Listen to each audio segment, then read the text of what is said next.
బెంగళూరు రామేశ్వరం కేఫ్లో జరిగిన పేలుడు కేసులో ఒకరిని అరెస్ట్ చేశారు. నిందితుడు ముజ్మిల్ ను అరెస్ట్ చేసింది ఎన్ఐఏ. 18 ప్రాంతాల్లో సోదాలు చేసి కీలక సూత్రధారిని అరెస్ట్ చేశారు. మరొక ఇద్దరు కీలక సూత్రధారులు సాజిబ్ హుసేన్ అలాగే అబ్దుల్ మంతేన్ పరారీలో ఉన్నట్టుగా చెబుతున్నారు. రామేశ్వరం కేఫ్ పేలుడు వెనకాల భారీ కుట్ర ఉందని ఎన్ఐఏ గుర్తించింది. నిందితుడు ముజ్మిల్ ను పేలుడు పదార్థాలు, సాంకేతిక పరికరాలు సరఫరా చేసినట్టుగా తెలిపారు.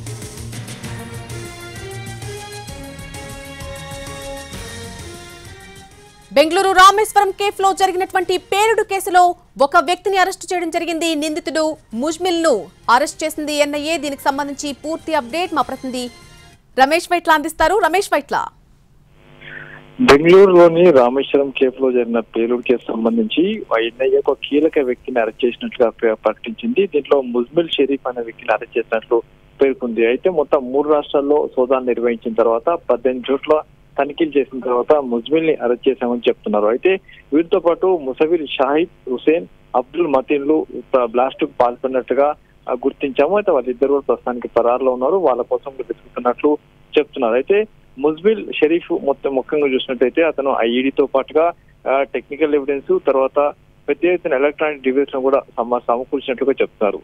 మొత్తంగా తమిళనాడు, అటు కర్ణాటక, మహారాష్ట్ర, ఉత్తరప్రదేశ్ లో మొత్తంగా 3 ప్రాంతాల్లో 18 చోట్ల సోదాలు నిర్వహించిన తర్వాత ముజ్మిల్ షరీఫ్ ను అరెస్ట్ చేసినట్టుగా ఎన్ఐఏ ప్రకటించింది. అయితే దీని వెనకాల అతిపెద్ద కుట్ర దాగి ఉంది. రామేశ్వరం కేఫ్ ప్లాస్టిక్ కేసు సంబంధించిన ఇంకా విచారణ కొనసాగుతుంది. దీని వెనకాల అతిపెద్ద కుట్ర దాగి ఉంది.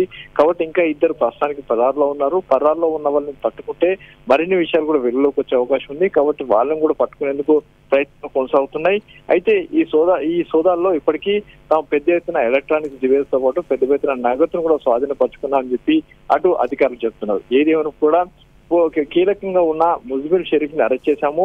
ఇంకా ఈ కేసు సంబంధించి సమగ్ర దర్యాప్తు కొనసాగుతుందని అటు అధికారులు చెప్తున్నారు. Right Ramesh Vaitla, thank you for the updates.